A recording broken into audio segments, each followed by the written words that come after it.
the objectives of the speech.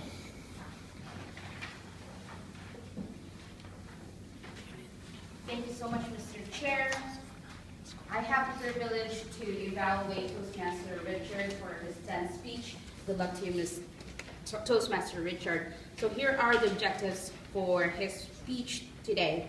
First, he will be able, hopefully, to inspire everyone or the audience by appealing to noble motives and challenging audience to achieve a higher level of beliefs or achievement. Second, appeal to the audience's needs and emotions using stories, anecdotes, and quotes to add drama. And lastly, avoid using notes. Mr. Timer, 8 to 10 minutes for Toastmaster Richard. Toastmaster Richard, good luck to you. Back to you. Speech, the most valuable asset of my Toastmaster experience. Richard, the most valuable asset of my Toastmaster experience.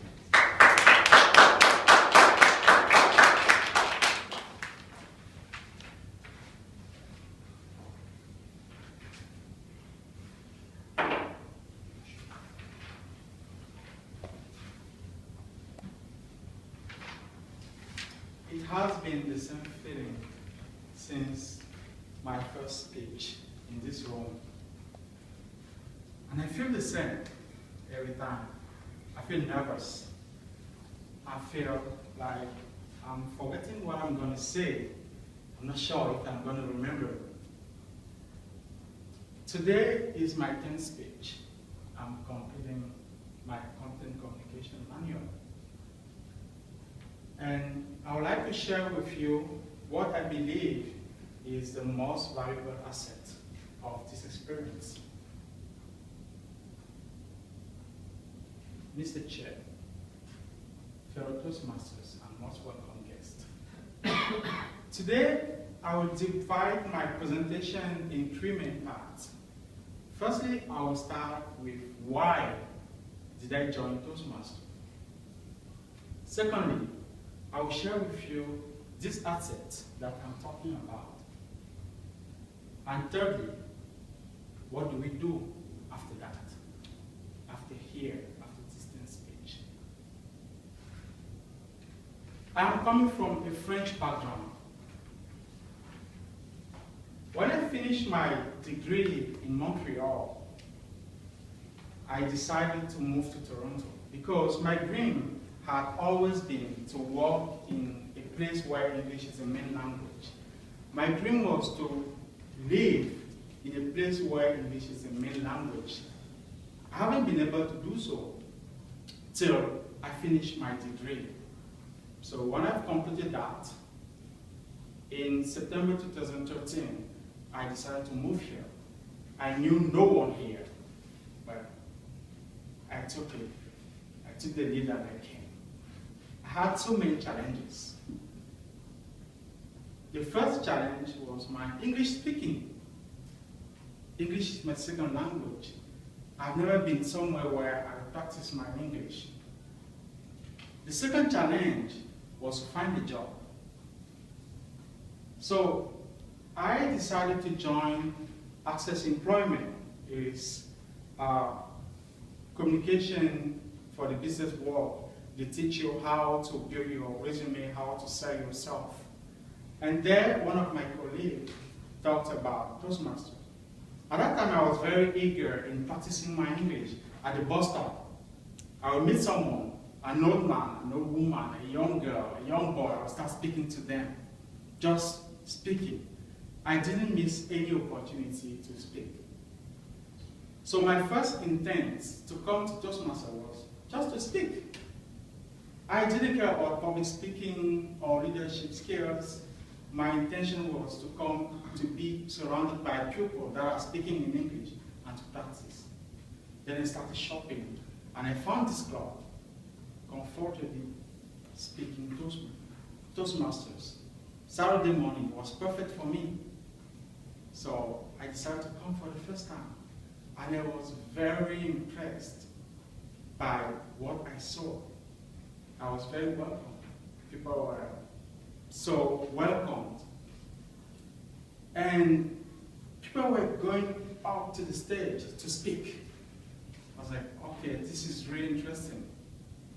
And there was also something, too much applauding. All the time we had to upload. So I was like, okay, I think I would like this place, and I decided to join. So by my next visit, I decided to join the club. Then I had to prepare for my icebreaker. I started writing, and something wonderful happened is that I was assigned a mentor. So I wrote my first speech, I sent to her, she replied back to me with her comments. This is good, this is not good, you can change this, you can change that. And this was really wonderful because I've actually never been in this type of situation where I have someone looking after me and helping me. And I realized that this is going to be a very, very good experience. So I came here and I presented my speech. It was good. Someone came to evaluate me. The person finished evaluating me. And what I like the most is this.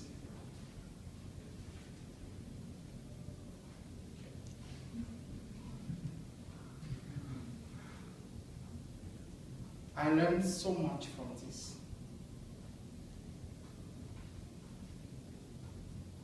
This was a good speech, Richard. You could have done better with your eye contact. Richard, what a wonderful speech. Your speech would have been even more powerful if you use your body.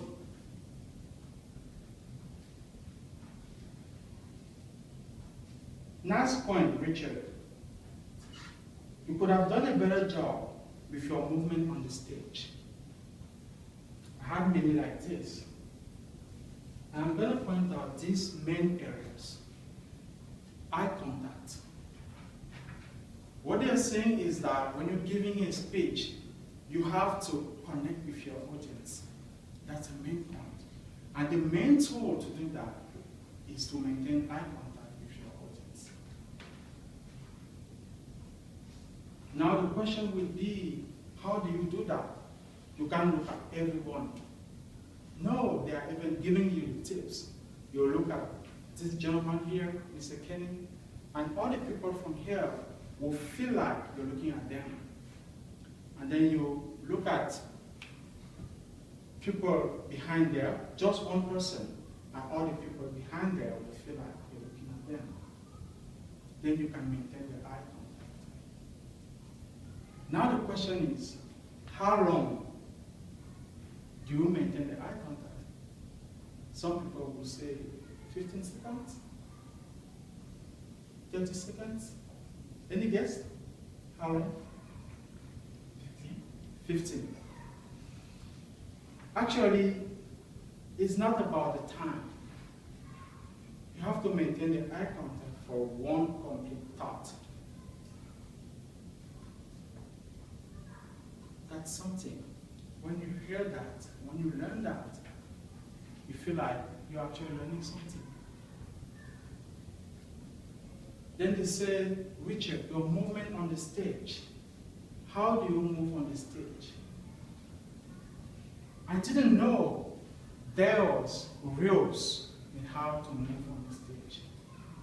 Let's say you're starting here, and we are in 2007. I'm living Cameroon, my home country. And I'm telling you about the story of my life. I'm telling you how I left Cameroon to go to North Africa in 2010. Then I left North Africa to go to North America. Did you see my movement? I moved from there to here through the time.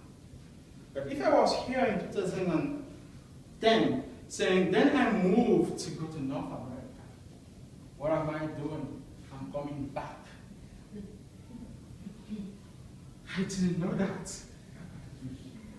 And this is with the timeline, with the space. How do you use your stage?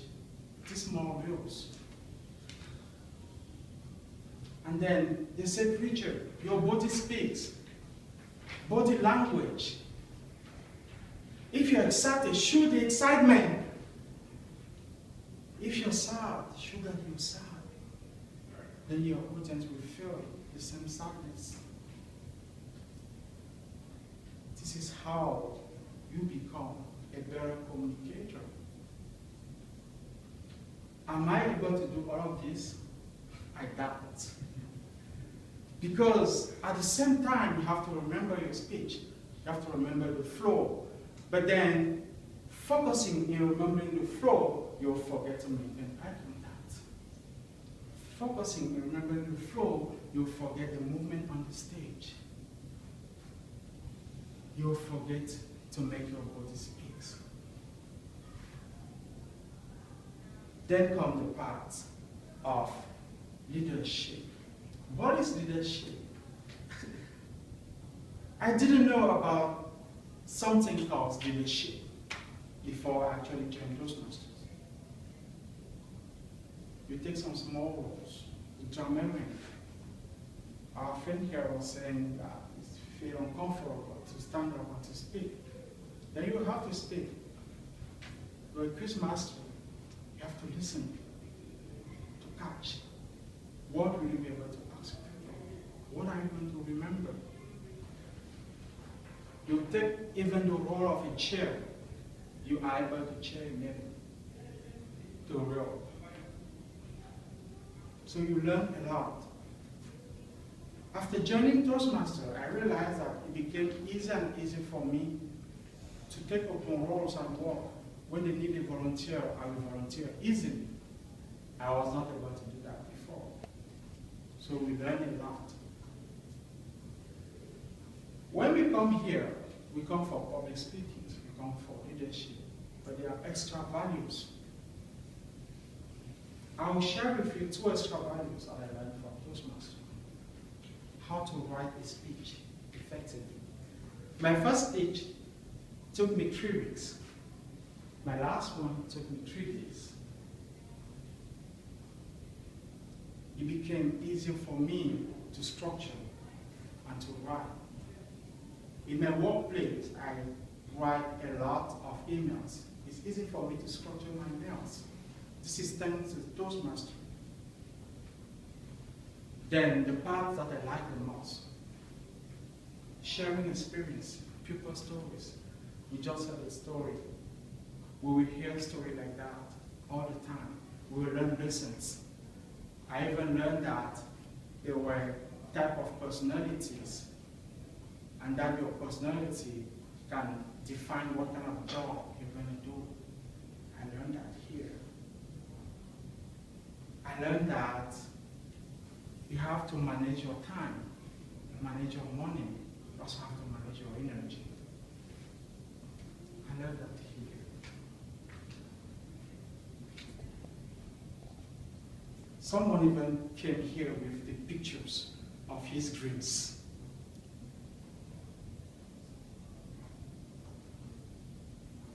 That's really wonderful.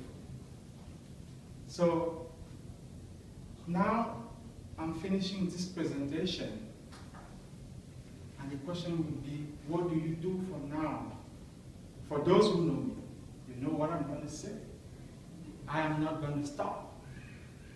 I'm going to keep doing what I'm doing. Keep coming here every Saturday morning, and I would like to challenge you to do the same. Mr. Chair.